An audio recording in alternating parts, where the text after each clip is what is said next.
Dr. Lipner, and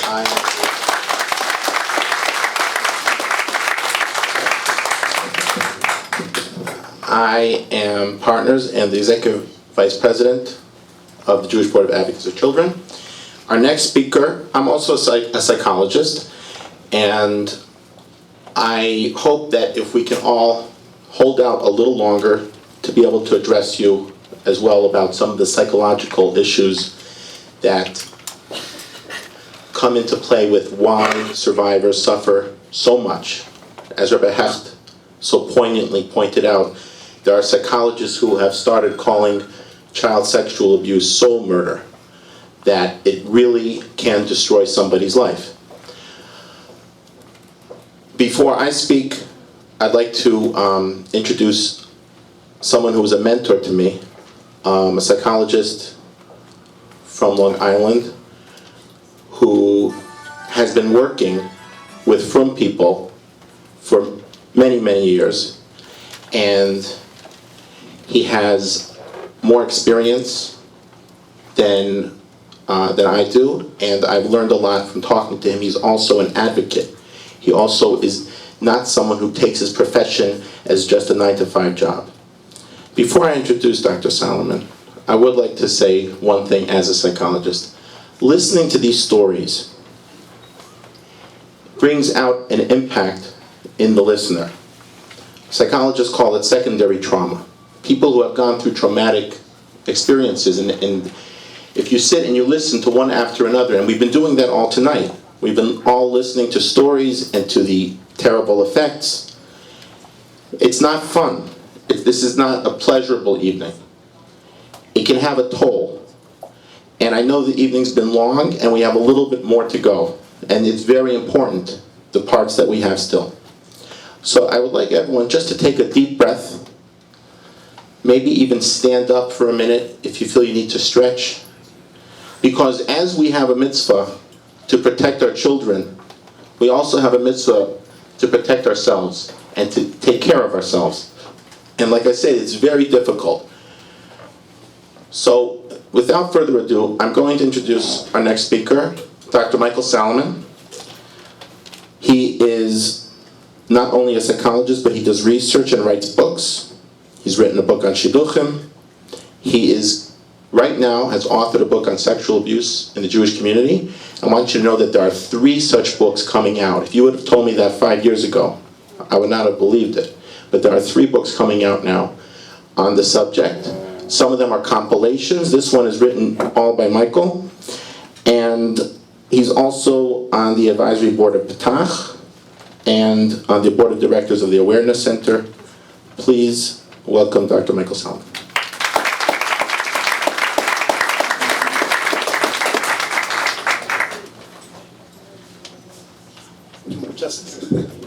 Thank you, Asher. Asher's right. If you need to stretch, please do so. And you could do so while I'm speaking. I have no problem with people wandering around a little bit. Rabbi Blau communicated with that other person who said, if you're a Torah true Jew, you will never, ever abuse someone. I communicated with that individual also. I'm pretty sure it's the same person. Because about 3 years ago, I wrote an article on abuse in the community. And he was very insulted. And what he wrote to me was that it's wild imaginings of a Haredi basher. So, B'rishus HaRabbanim, let me tell you, I'm not a Haredi basher. And I'm here to talk to you tachlis. I'm not going to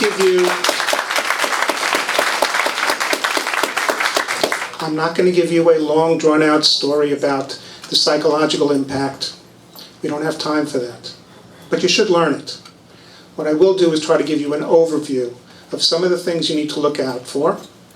Asher, I'm sure, will add to that.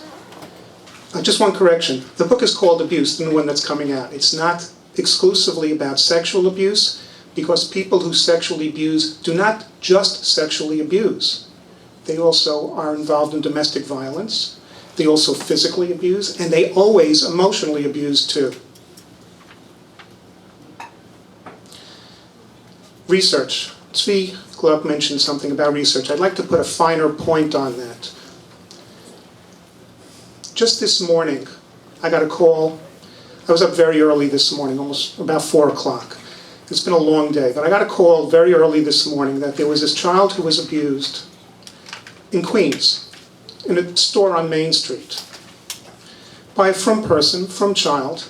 I don't know all the details yet, but I'm told that the person who did the abusing ran to his Rav, and the Rav said, don't worry if there was no skin-on-skin contact. I worry for that child. I worry for all the people that came in contact with that abuser, and I worry for that Rav because I think he's misdirecting his kehillah. Why do I say that? The first time a child is abused, the first time anyone is abused, it impacts the nervous system. There are changes that occur in the human brain. Yes, we are born with a brain that's malleable. Psychologists, neurologists, they call it plasticity of function. You can actually change the way the brain looks. We also call the changes the impact on cytoarchitecture. We can change the shape of certain aspects, certain modules, certain neurons within the brain. The most often impact are the areas called the amygdala and the hippocampus. And what do those areas do? Well, they modulate the ability to have relationships. They modulate the ability to understand the proper fear and how to react to it. And they modulate the ability to get along with people, period. The first time a person is abused, be it physical, be it emotional, be it sexual, there are changes that occur in the brain. Now, Zwiglov pointed out, and he's right, that if you intervene as quickly as possible, you can change things back. But it doesn't happen right away. The impact of abuse happens immediately. The impact of changing it back is a process that can take decades. Not one visit with a therapist, not 5 visits, it can take decades. To put another finer point on research that was mentioned earlier, when somebody says to you that they were abused, it's never a lie. Never. The flagship journal, magazine, that psychologists subscribe to is called The American Psychologist. It's the premier journal in the world. This month's first article was written by a professor at Brooklyn College by the name of Erdely. I don't know him, never met him, and he's nicht von unserer. So it was interesting for me to read the article, which I have to go back and reread. But its most important point is that while 20 years later, 30 years later, people recall memories, sometimes there are some changes. But most of the time, the essence of what's remembered is accurate. So if somebody tells you that they were abused, they were abused. Another point in terms of research. I don't care what anybody tells you. Abusers cannot be fixed. It's that simple. They cannot be fixed. We have to keep them away from the people that they abuse. Why? Because not only can they not be fixed, but they are programmed themselves. It's an interesting point. Everyone goes around saying that people who are abused, we should have some rachmanis for them because they themselves have been abused. Well, that's probably true in some cases, but 80% of the people who have been abused do not go on to be abusers. Only 20% do. Only 20%. And many people who are abused, who go out and abuse, don't have a history of abuse in their background. We have to be on top of this. There are important factors that we have to be aware of. Most importantly is that the people who abuse target their victims. They know who to go after.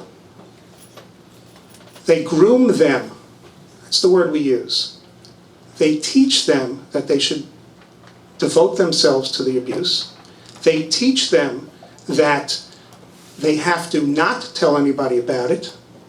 They teach them that if they tell somebody about it, that they won't be their friends anymore, and worse, they'll threaten to kill them. And that gives them the power to go and abuse others. There's an interesting statistic I heard, there's no way to prove it yet. Hopefully someday we will. One abuser tends to abuse as many as 50 people. As many as 50 people. Now, it was mentioned before by Rabbi Blau, a case that where an abuser kept abusing. In 1978, I'm giving away my age a little bit, I was an intern at a program that had just started for women who were beaten up, essentially. It was a domestic violence program that was the only kosher program in New York State that had just started in the mid-'70s. And I was an intern there. And the psychologist in charge and the psychiatrist in charge, because I was new and I was young and I didn't really have much experience, wanted me to work with the children, thinking that all I would do is evaluate the children and kind of get them to do some things that would make them feel better. And it occurred to me that there were things going on with these children. They themselves were being abused. One case I had, which appears in the book, I'll give you a little highlight of the book, was of a young girl. She was living in this shelter with her mother and a couple of siblings, because they had run away from their abusive father. But this young girl was not abused by her father. She was abused by her bus driver. Her bus driver. I went and I told my supervisor. We had a meeting. My supervisor said it would be taken care of. What did I know? I was an intern, and my time at that position was ending. I was going on to another rotation. 10 years later, I saw another girl, 7 years old, about the same age as the girl I had seen 10 years earlier, who was abused by her bus driver. Same bus driver. 2 years ago, I saw a 30-year-old woman who was abused by a bus driver. Same bus driver. I shudder to think how many people were abused by this bus driver. It's not just Rabbanim. It's not just Rabbeim. It's not just the Bar Mitzvah teacher. It's not the bus driver. It could be anybody. So doing the right thing, as Elliot Pasek had said before, and investigating and following up is important, but we ourselves have to be educated. We have to speak to our children, as Mark said. We have to get them to talk to us. We have to believe them, and we have to respect their position. If not, they will be impacted neurologically for the rest of their lives. Thank you for being here tonight. It's very, very good for me.